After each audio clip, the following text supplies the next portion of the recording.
UP के चर्चित BJP विधायक संगीत सोम को Z+ सुरक्षा दी जाएगी।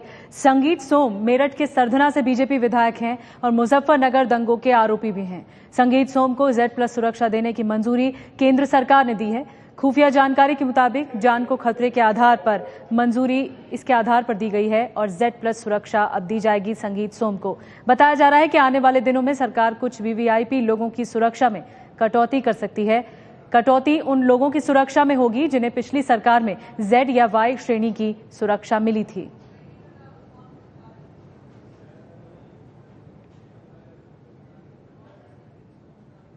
और आपको बता दें कौन है आखिर संगीत सोम। विवादों से नाता रहा है संगीत सोम का। यूपी के सरधना से बीजेपी के विधायक हैं। मुजफ्फरनगर दंगों में आरोप लगा उन पर और उसी के बाद विवादों में घिरते चले गए। गिरफ्तार होकर फिर जेल भी गए संगीत सोम।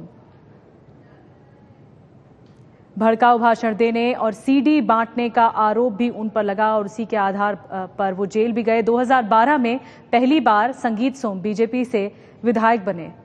2009 में SP के टिकट पर संगीत सोम ने लोकसभा चुनाव लड़ा और अब विरोधी इस फैसले पर सवाल खड़े कर रहे हैं कि आखिर संगीत सोम को Z+ सिक्योरिटी क्यों दी जा रही है। ये कोई क्राइटेरिया नहीं होना चाहिए कि किसके कौन करीबी है।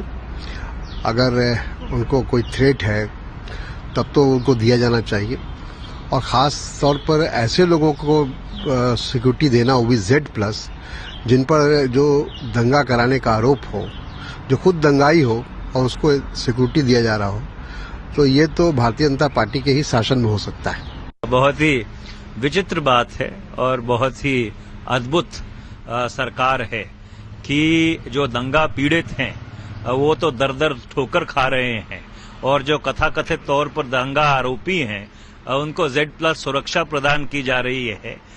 इससे बड़ी विचित्र विडंबना और इससे बड़ा मजाक उन लोगों के साथ जिनके घर जला दिए गए, जिनके कथाकथित तौर पर नुकसान हुआ दंगों में, उन लोगों के साथ इससे बड़ा और मजाक क्या हो सकता है।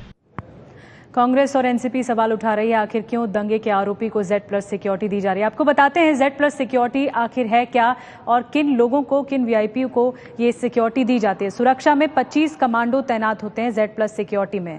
काफिले में एक पायलट कार भी मौजूद होती है जो साथ साथ चलती है। काफिले में एक एस्कॉर्ट कार भी मौजूद होती है। और अब संगीत सोम को Z+ सिक्योरिटी मिल रही है तो इसका समझा जा सकता है, आकलन किया जा सकता है कि उन्हें सिक्योरिटी तो होगी, लेकिन आधार जो बनाया गया है वो ये कि आशंका थी कि उनकी जान को खतरा है।